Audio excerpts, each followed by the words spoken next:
بسم اللہ الرحمن الرحیم۔ السلام علیکم۔ کیپٹل ٹاک میں خوش آمدید۔ آج کل پاکستان کی صورتحال کافی پیچیدہ ہے۔ پاکستان کو بہت سے اندرونی اور بیرونی خطرات کا سامنا ہے۔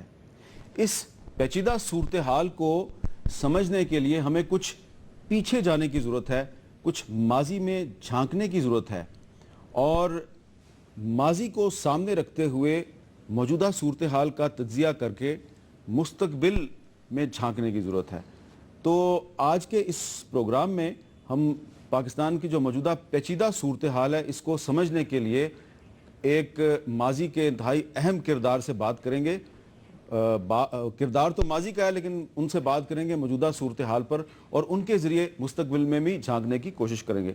ہم نے آج دعوت دی ہے جناب میجر ریٹائرڈ محمد عامر صاحب کو، جو کہ ISI کے سابق اسٹیشن کمانڈر ہیں اسلام آباد کے، اور FIA کے سابق ڈائریکٹر امیگریشن بھی ہیں، اور کسی تعارف کے محتاج نہیں۔ میجر عامر صاحب، آپ سے بہت سی باتیں تو آپ کے حوالے سے بھی کریں گے، لیکن پہلے ذرا اس وقت جو موجودہ صورتحال ہے پاکستان کی، اس پہ بھی آ جاتے ہیں، کیونکہ آپ نے ماضی میں اس وقت جو پاکستان کو بہت سے ایشوز کا سامنا ہے، تو ماضی میں آپ نے ایز اے ISI آفیشل آپ نے ان تمام پرابلمز کو قریب سے دیکھا ہوا ہے۔ آپ جانتے ہیں کہ کراچی کا مسئلہ تو بہت پرانا ہے، لیکن یہ جو اس وقت حالات ہیں یہ 30 سال پہلے 1985 میں خراب ہونے شروع ہوئے، جب وہ بشرا زیدی کا ایک ٹریفک ایکسیڈنٹ ہوا تو بڑے فسادات ہوئے کراچی میں۔ 30 سال گزر گئے ہیں، بہت سے آپریشن ہوئے ہیں، کراچی میں ابھی تک امن قائم نہیں ہوا۔ مسئلہ کیا ہے؟ دیکھیں، ایک تو بنیادی بات جو ہے نا کہ جب آپ قومیت کی بنیاد پر بات کرتے ہیں تو اس میں اتنے مسائل پیدا نہیں ہوتے، لیکن جب آپ قومیت کو عصبیت کی طرف لے جاتے ہیں تو پھر مسائل پیدا ہونا لازمی ہے۔ پھر اس میں ان روڈز بنانے کے لیے اور اس کو ایکسپلائٹ کرنے کے لیے آپ کے دشمن بھی بڑی کار آ جاتے ہیں۔ ہمارا المیہ یہ ہے کہ جب سے پاکستان بنا ہے تو ہمیں ایک ابدی دشمن کا سامنا ہے جو کوئی موقع ہاتھ سے جانے نہیں دیتا۔ میں کراچی کے حوالے سے آپ کو ایک ذاتی واقعہ سناتا ہوں۔ 91 میں FIA میں ڈائریکٹر امیگریشن بنا۔ میرا پہلا دن تھا دفتر میں، مجھے کوئی پتہ نہیں تھا کہ FIA کا فنکشن کیا ہے، امیگریشن کا کیا فنکشن ہے۔ تو میرا ایک دوست تھا، وہ یورپین ایمبیسڈر تھا ISI کے زمانے سے، ایجنٹ نہیں تھا، دوست تھا، اور وہ بڑا پاکستانی تھا، پاکستان کا کیس لڑتا تھا یورپین کمیونٹی میں۔ تو پہلے دن میری خبر چھپی تھی کہ میں جناب میرے اپوائنٹڈ ایز ڈائریکٹر امیگریشن، تو مجھے اس دوست کا فون ہے، اس سفیر کا۔ اس نے انگریزی میں کہا کہ brother I want to come and congratulate myself. وہ میرے دفتر آئے اور جب بیٹھے تو ایسے ہم اکراس دا ٹیبل بیٹھے تھے دونوں، تو مجھے کہتے ہیں کہ brother look there is something here. تو میں نے کہا کیا؟ تو انہوں نے کہا کہ رات کو کھانا تھا بینرجی کے گھر پہ۔ بینرجی اس وقت را کا انڈر کور چیف تھا اسلام آباد میں ایمبیسی میں۔ اس کا وہاں کھانے پہ تھرو آؤٹ آپ ڈسکس ہو رہے تھے کہ بھائی اس کو کیوں لگا ہے ڈائریکٹر امیگریشن، تو اس کا مطلب ہے کہ وہ وریڈ ہے، دیر از سم تھنگ۔ تھوڑی دیر بعد یہاں ایک صحافی ہیں بڑے مشہور، طاہر مغل صاحب، وہ میرے پاس دفتر آئے اور مجھے طاہر مغل صاحب نے کہا کہ میں اپنے ایڈیٹر فرنٹیئر پوسٹ میں مقام کرتے تھے، رحمت شاہ فریدی کا ویزا لگانے گیا تھا انڈین ایمبیسی میں۔ تو وہ جو ویزا کونسلر تھا وہ مجھ سے بار بار قریدر تھا کہ میجر عامر کو کیوں لگایا۔ تو کہتا ہے امیر بھائی یہ کوئی مسئلہ ہے۔ جب وہ چلا گیا تو میں نے کہا کہ اس کا مطلب ہے کہ کچھ ہے۔ تو میں جب پہلے دورے پہ کراچی گیا تو مجھے پتہ چلا کہ جو ٹرانزٹ پیسنجرز تھے انڈین مڈل ایسٹ جاتے تھے، ان کو اجازت تھی کہ وہ کراچی شہر جا کے گھوم پھر سکتے ہیں ایئرپورٹ سے باہر؟ ایئرپورٹ سے باہر، جی۔ تو میں نے کہا جی یہ تماشا کس نے لگایا ہے؟ تو کراچی کی میں فیوچر میں کراچی کو آگ میں جلتا ہوا دیکھ رہا ہوں، کیونکہ میں جس پروفیشن میں انٹیلیجنس میں، اس میں سب سے مشکل کام ایجنٹ کا لانچنگ تھا۔ اس کو میں انڈیا کیسے پہنچاؤں، دوسرا مشکل کام تھا کہ بعد میں اسے رابطہ کیسے کروں، ڈی بریفنگ۔ یہ دونوں کام تو میں نے راہ کے بڑے آسان کیے تھے۔ جس کو لانچ کرنا ہے دبئی کا ٹکٹ لے دے اور وہ ایئرپورٹ سے غائب ہو جائے، اور پھر جب راہ کا افسر اس کو ڈی بریف کریں تو وہ کراچی میں بھی آ سکتا ہے۔ تو میں نے ادھر ہی اس پہ پابندی لگا دی ایئرپورٹ پہ۔ جب پابندی لگا دی تو ایک آدھ دن بعد راہ نے وہاں پہ مظاہرے کیے ہمارے ایمبیسی کے باہر دہلی میں۔ تو میں نے کہا کہ چوٹ تو لگی، اور میں نے جب بعد میں پتہ کیا تو ہزاروں لوگ مسنگ تھے جو آ کے کراچی میں غائب ہو گئے تھے، واپس نہیں گئے۔ ٹھیک ہے۔ میں نے تو اس وقت پریڈکٹ کیا تھا کہ کراچی میں انہوں نے کافی امن مواقع دے دیے۔ اس کے بعد انٹرسٹنگلی ہماری انٹیریئر منسٹری میں جو شجاعت صاحب وزیر داخلہ تھے، اس میں ہماری میٹنگ ہوئی اس ایشو پہ، تو IB کے DG بھی تھے، سب تھے۔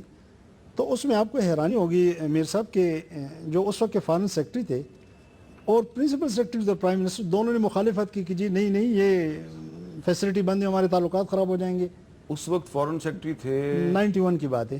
مجھے اس لیے یاد ہے بس ایک بزرگ کہ میں نے بھی ایک انٹرویو کیا تھا ان کے ذریعے، تو وہ تھے شہریار خان صاحب. جی جی، تو انہوں نے مخالفت کی، انہوں نے کہا کہ جی نہیں تو ہمارے تعلقات. میں نے کہا شہریار خان صاحب نے کہا کہ جی انہوں نے بھی کہا، اور قاضی علی الدین تھے انڈین ٹرانزٹ پیسنجرز کو کراچی ایئرپورٹ سے باہر آنے کی اجازت دی انہوں نے کہا جائے. جی اس میں پابندی نہ کرو. پرنسپل سیکرٹری کا نام بھی لے لیتا ہوں، قاضی علی الدین صاحب تھے. اچھا. تو ان دونوں نے مخالفت کی. میں نے کہا نہیں جی یہ نہیں ہوگا، یہ تو پاکستان کی سلامتی کا مسئلہ ہے. تو میں نے ایک مثال دے دی ایک ذاتی ایکسپیرینس کی، کس طرح ہم نے ان کو فیسیلیٹیٹ کیا.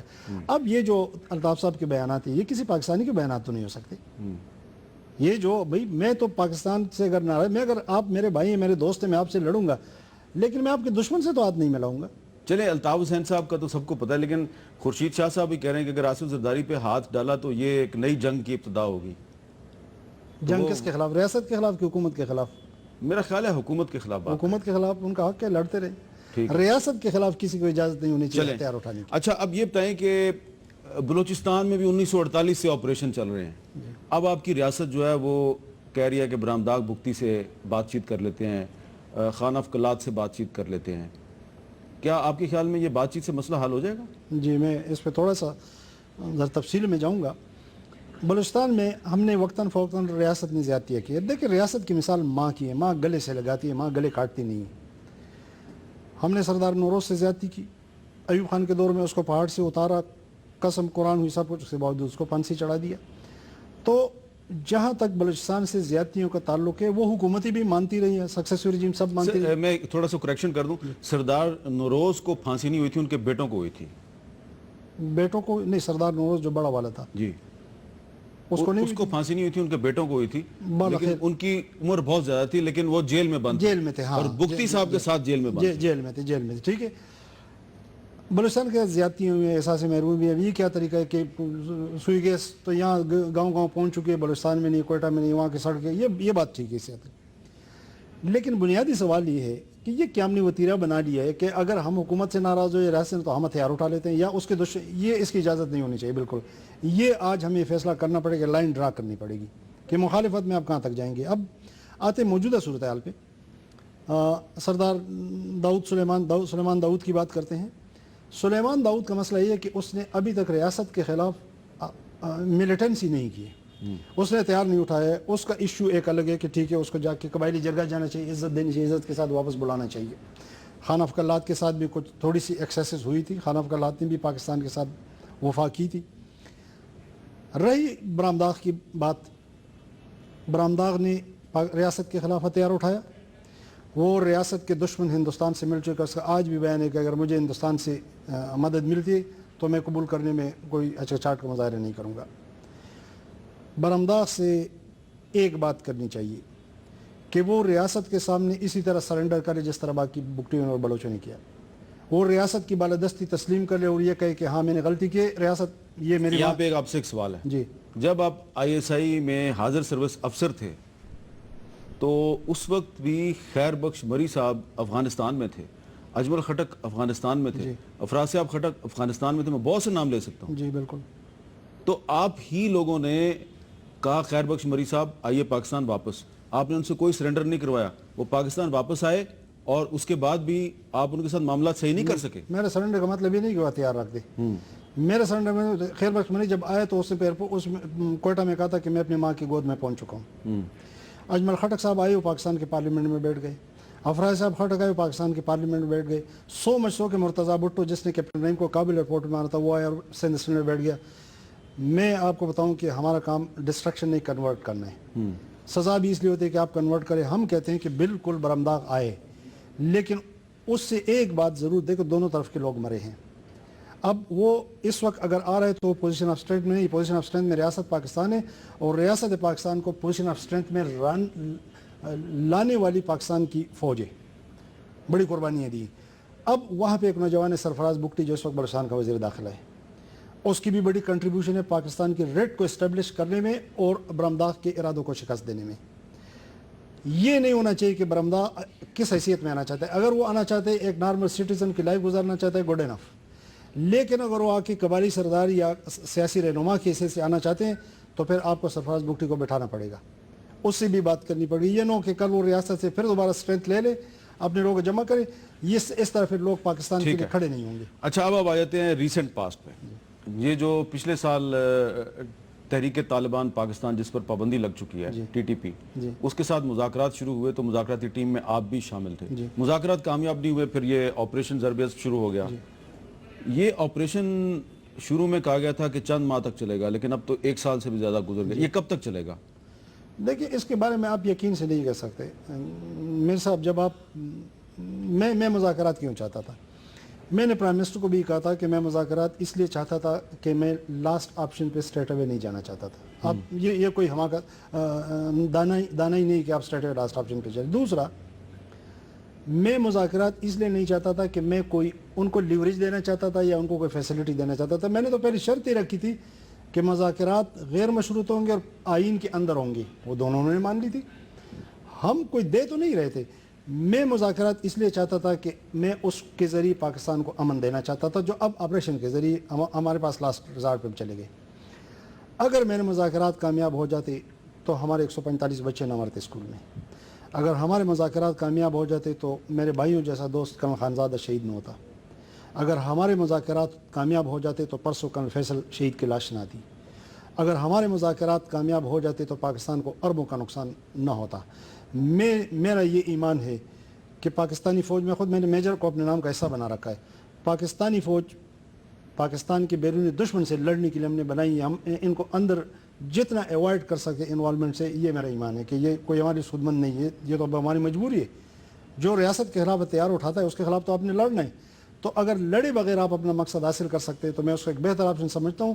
میں اسی لیے مذاکرات کا حامی تھا اور مجھے اس پہ کوئی ریگریٹ نہیں ہے۔ اچھا، کچھ لوگ یہ کہتے ہیں کہ ابھی بھی گڈ طالبان اور بیڈ طالبان کی جو ڈفرینسیشن ہے وہ برقرار ہے، اور اب میں نے سوال کیا تو آپ کے چہرے پہ مسکراہٹ آ گئی ہے۔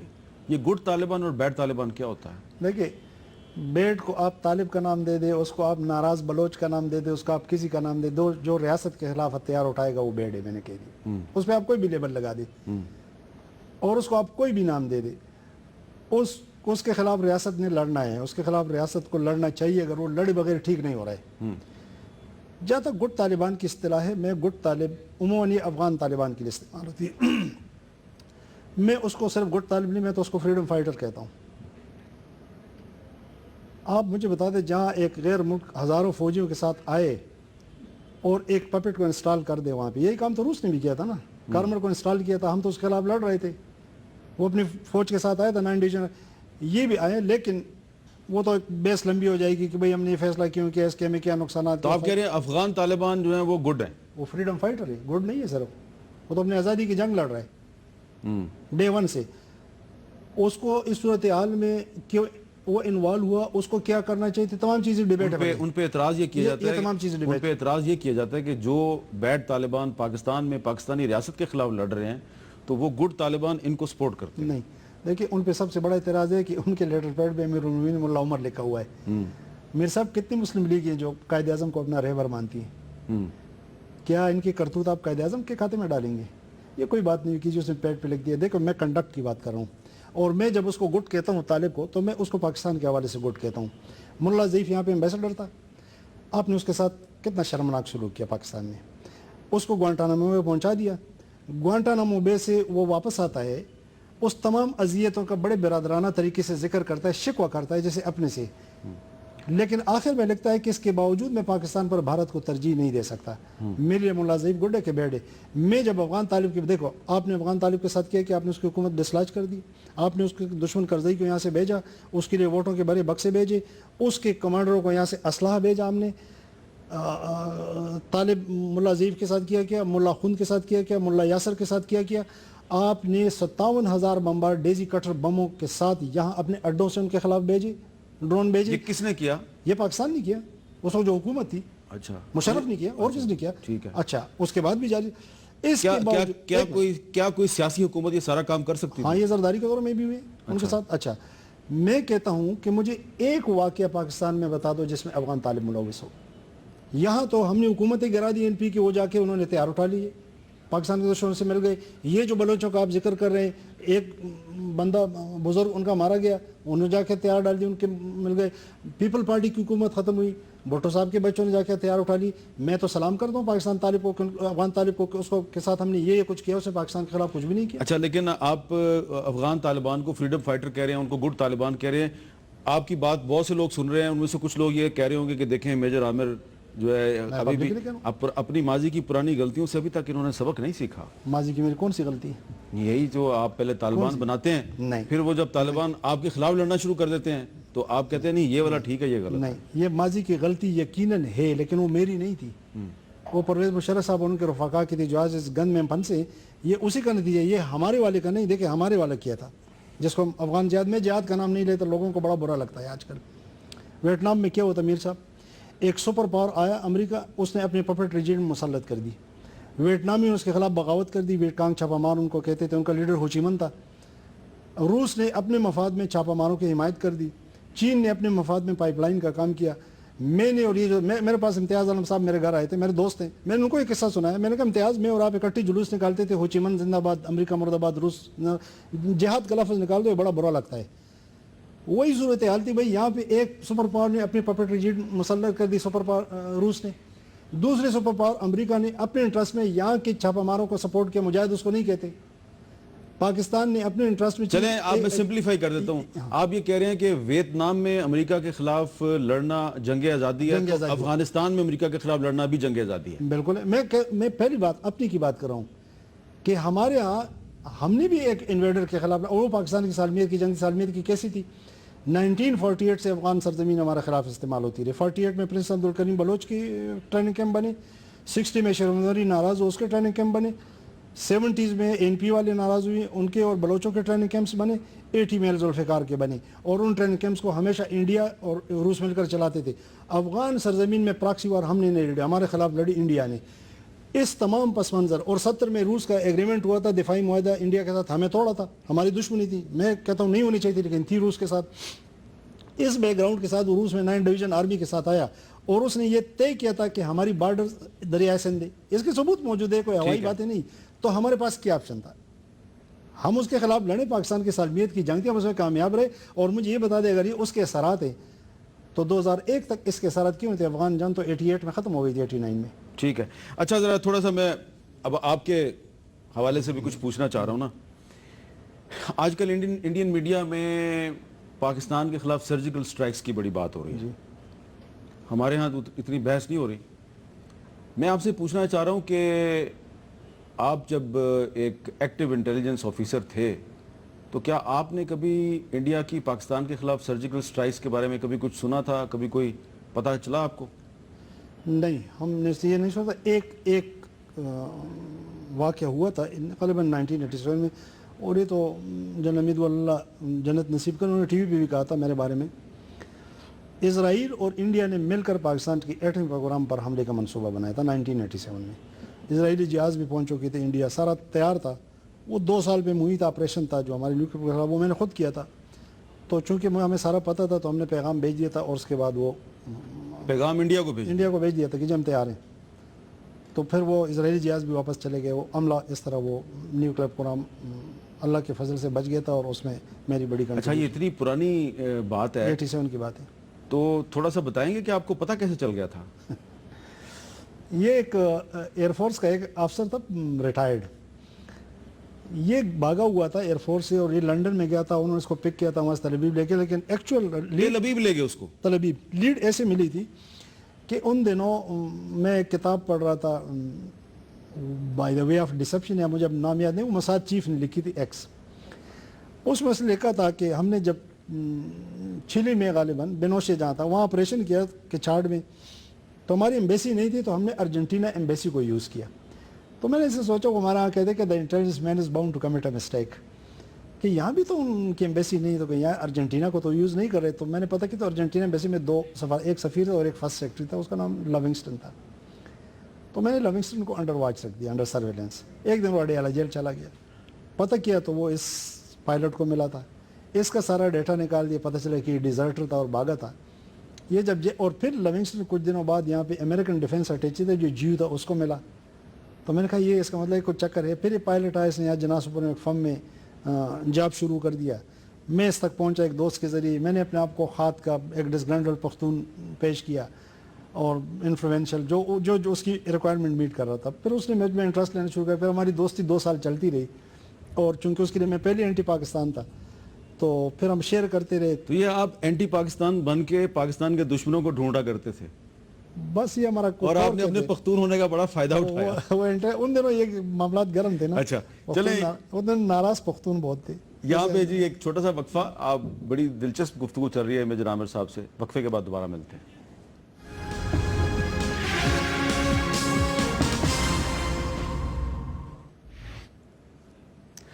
Welcome back.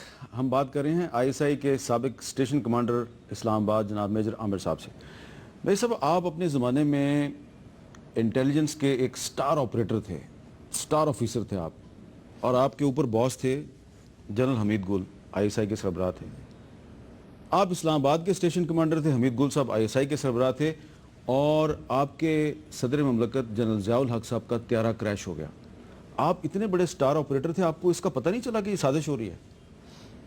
میں نے پہلے بھی کسی جگہ پہ کہا ہے, میں نے 17 جولائی 1987 کو ریٹن رپورٹ بھیجی تھی کہ جنرل ضیاء الحق کا اسیسینیشن پلان. پھر میں نے مارچ 1988 میں ڈی جی کو رپورٹ دی تھی کہ 3 فیس پلان ہے, کہ پہلے میں جنیجو کو پاور سے نکالا جائے گا, سیکنڈ میں جنرل ضیاء الحق کی اسیسینیشن ہے, ایلیمینیشن, اور تھرڈ میں پیپل پارٹی کا پاور میں آنا ود اسپلٹ مینڈیٹ بٹوین 92. لیکن جنیجو کو تو پاور سے نکالا خود ضیاء الحق نے. ہاں, تو پہلے فیز میں اسی کو نکالنا تھا نا. ضیاء الحق کو زندہ اسی لیے رکھنا تھا کہ اس کا قصہ ایسے وہ فارغ نہیں ہو سکتا تھا نا 8ویں ترمیم کے ذریعے. اس کے لیے میں نے ریزننگ کی تھی کہ پہلا کیوں, دوسرا کیوں, تیسرے میں یہ تھا کہ پیپل پارٹی آئے گی with split mandate between 90 to 95 seat. یہ ریٹن رپورٹ تھی, میں نے ڈی جی کو دی تھی. دس واز ان مارچ 88 میں. اچھا, تو یہ دیکھیں افغان جہاد کے بعد, تو یہ کون سازش کون کر رہا تھا؟ دیکھیں امریکہ انوالو تھا بیچ میں. امریکہ کی کیا لڑائی تھی ضیاء الحق سے؟ امریکہ کی لڑائی, ہمارے امریکہ کے ساتھ 3 چیزوں پہ اختلافات پیدا ہو گئے تھے جب افغان جہاد ختم ہو گئے. روسی ودرال, ان کا انٹرسٹ تو روس کو شکست دینے میں تھا, روسی جب وڈرا کر گئے ان کا انٹرسٹ ختم ہو گیا. افغان جہاد تو ہم نے شروع کیا تھا, یہ تو ضیاء الحق نے شروع کیا, امریکہ نہیں. امریکہ تو 2 سال بعد ہے, روبی چارلی ولسن کے ذریعے. ضیاء الحق نے شروع کیا تھا یا ذوالفقار علی بھٹو نے؟ نہیں, ذوالفقار علی بھٹو نے اس وقت جہاد دی. ذوالفقار علی بھٹو نے افغانستان کے دھماکوں کے جواب دینے کا سلسلہ شروع کیا تھا. جو سردار داؤد نے انسرجنسی شروع کی تھی, بھٹو صاحب نے اس کا جواب دیا تھا. ٹھیک ہے, جواباً. اس کے بعد جب روسی خود آئے تو پھر وہ تو اس وقت ضیاء الحق تھا. تو یہ ضیاء الحق کا شروع کیا تھا. امریکی 2 سال بعد ہے, وہ بھی ضیاء الحق نے چارلی ولسن کے ذریعے لابنگ کی اور ان کو انوالو کیا, کیونکہ ہمارے انٹرسٹ میں تھا. اور ان کو یہی بتایا گیا کہ بھئی آپ کے لیے ویتنام کی عظیمت کا بدلہ چکانے کا ٹائم ہے. وہ آئے, اسلحہ وہ سپلائی کرتے تھے, پیسہ وہ دیتے تھے. نہیں وہ چھوڑیں, آپ بتائیں لڑائی کس بات پہ تھی؟ ضیاء الحق کی اور امریکہ کی لڑائی کس بات پہ؟ سنیں, ہمارے اہداف یہ تھے کہ ایک تو ہم جو روس ان ارادوں کے ساتھ آیا تھا, ہم نے کہا روس واپس چلا جائے. ہم کوئی اسٹریٹجک ڈیپتھ والی اصطلاح نہیں تھے. ہم چاہتے تھے کہ افغانستان ہمارے خلاف پراکسی وار کے لیے استعمال ہو, جیسے میں نے کہا کہ 48 سے استعمال ہو. ہم نے کبھی نہیں کیا تھا. وہاں سے انڈین اثر رسوخ ختم ہو, ایک دوست حکومت ہو. جب روسی چلے گئے تو ان کا انٹرسٹ بدل گیا, لیکن افغان جہاد کے آڑ میں ہم نے ایٹمی پروگرام مکمل کر لیا تھا. وہ ان کی مجبوری تھی. تو ان کے جانے کے بعد وہ فرینڈلی افغانستان بھی نہیں چاہتے تھے کہ بھئی جیسے ہم چاہتے ہیں. وہ ہمیں ایران کے خلاف استعمال کرنا چاہتے تھے, وہاں پہ وہ انسرجنسی چاہتے تھے. وہ ایک آپریشن تھا جو میں نے خود کیا, کیسے ناکام بنے, اور لمبی کہانی ہے. انہوں نے آدمی بھیجا تھا, اس کا باپ ساوک میں رہا تھا. اور تیسرا وہ ہمارے نیوکلیر پروگرام کے پیچھے پڑ گئے تھے. اس کے بعد یہ 3 مین ڈیفرنسز تھے. اچھا, 2 کا تو ہمیں پتہ ہے. ایک بات آپ نے نہیں بتائی ہے کہ امریکہ پاکستان کو ایران کے خلاف استعمال کرنا چاہتا تھا, لیکن آپ نے انکار کر دیا. ہاں, وہ ایسے ہوا, انہوں نے ایک آدمی تھا جس کا باپ ساوک میں رہا تھا, اس کو یہاں کا وہ ایک جیسے آپ یوں کہ ایران کا حکمت یار بنا کر بھیجا. جنرل ضیاء کو کہا کہ جی آپ نے اس کو تیار کرنا ہے. اس کو اولیور نارتھ نے خود ٹرین کیا تھا. وہ جب آیا تو اس کو ڈی جی نے میرے حوالے کیا اور مجھے کہا کہ عامر پریزیڈنٹ چاہتا ہے کہ آپ اس کو سبورٹ کریں, ہم یہ کام نہیں کرنا چاہتے. تو اس کو یہاں F7 میں نے گھر لے کر دیا تھا. ہم بیٹھے تھے, میں اس کو اپنے طریقے سے, اور آخر میں وہ اپنے مشن کو چھوڑ کے چلا گیا. تو ایران پہ ڈیلیور نہیں کرنا چاہتا تھا. اچھا, لیکن میجر صاحب کچھ ہمیں بھی ادھر ادھر سے باتوں کا پتہ چلتا ہے. چلیں, آپ نے بتا دیا کہ جنرل ضیاء کے قتل کی سازش تو آپ نے بتا دی تھی, لیکن اس زمانے میں 1987 میں جو پاکستان کا وزیر خارجہ تھا, اس کا کیا نام تھا؟ زین نورانی. نہیں, ہاں زین نورانی یہ جنیجو صاحب کے دور میں آیا تھا. ٹھیک ہے نا, ہاں، زین زین نورانی زین پاکستان کے وزیر زین خارجہ تھے. جی کیا یہ درست ہے کہ آپ نے ان کے بارے میں بھی یہ رپورٹ دی تھی کہ یہ روسی ایجنٹ ہے, وہ لیبین کے ذریعے کام کرتا تھا ان کے لیے. روس کے لیے؟ میر صاحب یہ بڑا المیہ ہے. آپ کی یعنی آپ اتنے بڑے انٹیلیجنس آپریٹر اور ایک فورن ایجنٹ پاکستان کا وزیر خارجہ بن گیا. صرف وہ نہیں, میں آپ کو ایک اور قصہ سناؤں. وہ صرف زین نورانی نہیں, اقبال اخن سیکیورٹی ایڈوائزر تھے پاکستان کے, وہ اس بریفنگ میں بیٹھے تھے تو اس میں 9 انٹیلیجنس آپریشن تھے کاؤنٹر, جس میں 7 وہ تھے جو میں نے کیے تھے. اس میں ایک یہ وہ کوٹا والا بھی تھا. تو ایک آپریشن تھا یہاں یونیسیف کا جو ہیڈ تھا وہ جیو تھا اور وہ سی آئی کے لیے کام کرتا تھا, اور نمبر 2 اور وہ انڈیپینڈنٹ کشمیر بنا رہے تھے, comprising of Azad Kashmir, occupied Kashmir and northern area. وہ سازش ہم نے ساری بے نقاب کی تھی, کمپیوٹرس نکالے سارے. تو جب جنرل حمید گل نے اس کی بریفنگ دینی شروع کر دی تو جو نیشنل سیکورٹی اقبال خود وہ کہتا ہے کہ نو جنرل وہ ان چیزوں میں نہیں پڑھتے, میں خود رہا ہوں یو این میں جانتا ہوں. تو جج صاحب نے کہا کہ آپ کا کام ان کے اوورٹ جاننا ہے, میں کاورٹ جانتا ہوں. جب سارا بتا دیا وہ چپ ہو گیا. اگلے دن میں ایک کتاب, غالباً اس کا نام تھا دا سیکریٹ فرام تہران, اور یہ ان ڈاکومنٹس کا مجموعہ تھی جو پاسداران نے امریکن ایمبیسی کیپچر کی تھی. وہ میں لے گیا, اس میں ایک ٹیلکس تھا, اور ٹیلکس میں ہماری نیوکلیر پروگرام کے بارے میں ڈیٹیلز تھی جو امریکی سفیر نے تہران سے بھیجا تھا واشنگٹن. اس میں نیچے لکھا تھا کہ these informations have been divulged to me by Pakistan ambassador to Tehran Mister Iqbal Akhund, the source to be protected. تو میں نے جنرل صاحب کو کہا, you see how well the source and be protected, ہمارے نیشنل سیکورٹی ایڈوائزر ہے اور میں اور آپ ایک بدترین انجام کی طرف جا رہے ہیں. زین نورانی کے بارے میں بالکل ہماری رپورٹ ہی تھی, وہ بالکل تھا. اور جنو آئی کارڈ میں جو سارا فساد اس شخص نے برپا کیا وہ ویسے نہیں تھا. اچھا, تو پھر جو آپریشن جلال آباد تھا جی وہ تو آپ ہی لوگوں نے کیا تھا نا, وہ کیوں ناکام ہو گیا؟ اس کی ذمہ داری تو زین نورانی پہ عائد نہیں ہوتی. دیکھیے, آپریشن جلال آباد ایک بیٹل تھا, لڑائی نہیں تھی. لڑائی آپ نے حمید گل سے کہا تھا کہ یہ ناکام ہو جائے. جی, اب میرے جنرل صاحب کی ڈسکشن ہوئی تھی, میں اس کے حق میں نہیں تھا. دیکھیں جنرل صاحب میرے باپ کی طرح تھے, میرے ساتھ بڑے امتیاز, بڑے صغیر, یہ میرے سارے باسز تھے, کن قریشی, جنرل حمید گل, جنرل اختر معیون, وہ میرے ساتھ بچوں جیسا پیار کرتے تھے. ابھی بھی زندہ ہے, سب آپ پوچھ سکتے ہیں. میں پروفیشن جا کے, اور مجھ سے بہت ساری چیزوں پہ جو ایون میرے ڈومین میں نہیں تھی وہ ڈسکشن کرتے تھے. جنرل صاحب نے مجھے بلایا تھا جلال آباد میں, ہماری ڈسکشن ہوئی, میں اس کے حق میں نہیں تھا. مجھے جنرل صاحب نے کہا کہ میرے اوپر گورنمنٹ کا بہت پریشر ہے, اور یہ بیسیکلی اوکلے اور جنرل بابر اور پرائم منسٹر بیٹھے تھے, اور وہ کہتے کہ بھئی یہ شہر لینا ہے. اے آئی جی بنی تھی, ایک انٹرم گورنمنٹ بنی تاکہ ان کو بیس مل جائے. تو جنرل صاحب کو مشکلات کا اندازہ تھا. آئی ایس آئی کا جو پلین تھا وہ کابل کا گھیراؤ تھا, وہ جلال آباد نہیں, سینٹر آف. میں نے کہا سر سینٹر آف گریوٹی کابل ہے, مجاہدین پچ بیٹل کی نہیں بنے ہیں. یہ جنرل صاحب متفق تھے, لیکن ان کے اوپر ایک چیز تھوپی گئی تھی, وہ اس کو کامیاب بنانا چاہتے تھے. اور 4 مہینے تک کو لڑائی رہی. اس میں دیکھیں جلال آباد ایئرپورٹ مجاہدین نے قبضہ کیا, وہ سمرخیل قبضہ کر دیا, لیکن ان کے پاس جو فائر پاور تھا ایئر اس کا, تو اسد آباد فال ہو گیا تھا, اسمارہ فال ہو گیا تھا, بہت ساری جگہ فال ہو گئی تھی. ایک بیٹری, اس سے بڑی مزیمت ہمیں پنشیر میں اٹھانی پڑی تھی جب آدھا پنشیر ہم لوز کر چکے تھے. اچھا, اب یہ بتائیں کہ آپ کے نام کے ساتھ آپریشن مڈ نائٹ جیکال بھی لگا ہوا ہے, ہیں جی, آدھی رات کے گیدڑ. یہ کیا چکر تھا, یہ کیوں کیا آپ نے؟ وہ ہم ایک فنکشن میں کھڑے تھے تو ڈاکٹر قدیر خان نے اسے مجھے پکڑ کے کہا کہ دیکھو یار شیروں کا گیدڑ بنا دیا. تو وہ ہمارے پنجاب کے 2-3 دوست بیٹھے تھے, چونکہ یہ نام بھی ان کے دیا ہوا تھا. تو میں نے ان کو طنز کیا, میں نے کہا جی جو شیر انہوں نے پیدا کیے ہیں نا, ان کو دیکھتے ہوئے گیدڑ رہنا بہتر ہے. ان کا ریکارڈ دیکھو, جو پرانے زمانے جنہوں نے ہمیں یہ نام دیے, جنہوں نے جو شیر پیدا کیے تھے نا, وہ آپ بھی جانتے ہیں, میں بھی جانتا ہوں. جو کوئی انڈیا میں جا کے بیٹھا رہا ہے, کہاں جا کے اس لیے آپ سے بات کیا ہے کہ آپریشن مڈ نائٹ جیکال کی وجہ سے آپ آرمی سے فارغ ہوئے تھے. ہاں جی, مجھے آپریشن مڈ نائٹ ایک ڈرامہ تھا, کچھ بھی نہیں تھا. میں نے کبھی ایسا ہی میرے کر پالیٹکس نہیں کی. میں آج بھی دعوے سے کہتا ہوں, مجھے آج بھی پتہ نہیں کہ آئی جی آئی کس نے بنائی, کیوں بنائی. ہاں میں نے مخالفت کی تھی. آپ اس وقت اسلام آباد کے اسٹیشن کمانڈر تھے. امتیاز کے انٹرویو ریکارڈ پہ آپ کے اخبار نیوز میں کہ جب ہم آئی جی آئی بنا رہے تھے تو میرے Islamabad station chief was unaware of it, اس کو پتہ نہیں تھا. چلیں آپ مڈ نائٹ جیکل کے بارے میں بتائیں. دیکھیں مڈ نائٹ جیکل ایسے نہیں تھا. جنرل کلو تھے, جب وہ آئے وہ ریٹائرڈ جنرل تھے, ان کو پوری کوآپریشن نہیں مل رہی تھی. مجھے ایک دن نے بلا لیا کہ میجر عامر میں بہت under pressure from the prime minister, اور مجھے پتہ نہیں چل رہا ہے, تو مجھے ذرا پولیٹیکل. میں نے کہا سر میں انفارمیشن دوں گا, مینیپولیشن نہیں کروں گا. اب جس کے گھر پہ میٹنگ تھی, یہ میرے پاس آیا تھا 3 مہینے پہلے کہ جی میرے ایک چچا ہے, وہ ناراض ہے پیپل پارٹی سے, اور وہ نواز شریف کے پاس جانا چاہتے ہیں. میں نے کہا جی میں تو میاں نواز شریف صاحب کو جانتا بھی نہیں ہوگا, کہ میں نہیں جانتا تھا. جب جنرل صاحب نے کہا تو میں نے ایک پلان بنا لیا کہ یار آئی جی آئی کے 1-2 لیڈر میرے بڑے